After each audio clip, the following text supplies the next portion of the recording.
அஸ்ஸலாமு அலைக்கும். எல்லாரும் எப்படி இருக்கீங்க? இன்னைக்கு வீட்லயே சாம்பார் பொடி மிக்ஸியில் எப்படி அரைக்கலான்னு பார்க்கலாமா?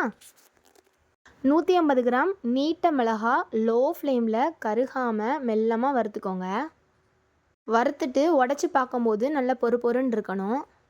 250 கிராம் மல்லி, அதையும் லோ ஃப்ளேமில் வறுத்துக்கோங்க. மிளகு 50 கிராம், ஜீரகம் 50 கிராம், சோம்பு 25 கிராம் லோ ஃப்ளேமில் நல்லா வறுத்துக்கோங்க. கருக விட்டுறாதீங்க. கடுகு 25 கிராம் வெடிக்க விட்டுட்டு அடுப்பை ஆஃப் பண்ணிவிட்டு 15 கிராம் வெந்தயம் சேர்த்து வறுத்து இறக்கிருங்க. கடலைப்பருப்பு, துவரம்பருப்பு, உளுந்தம்பருப்பு செவக்க வறுத்து இறக்கிருங்க. ஒரு கைப்பிடி நிறைய கருவேப்பிலை நல்ல மொறு மொறுன்னு ஆகிற வரை வறுத்துருங்க. இவ்வளோதான். வறுக்க வேண்டிய எல்லாத்தையும் எடுத்து மிக்ஸி ஜாரில் போட்டு ஒரேடியாக எல்லாத்தையும் அரைக்க முடியாது, கொஞ்சம் கொஞ்சமாக பாட்டாக பிரித்து அரைச்சிக்கோங்க.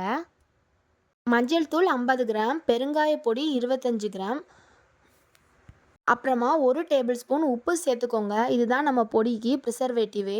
6 மாதத்துக்கு மேலே கெட்டு போகாமல் பாதுகாக்கும். இனிமேல் பாக்கெட்டில் உள்ள சாம்பார் பொடி வாங்காமல் வீட்டிலே அரைச்சி பயம் இல்லாமல் சாப்பிட்லாம். கண்ணாடி பாட்டிலில் போட்டு வச்சிங்கன்னா அதோட மனமும் சுவையும் மாறாமல் அப்படியே இருக்கும். இவ்வளோ நேரம் பொறுமையாக பார்த்ததுக்கு ரொம்ப ரொம்ப நன்றி.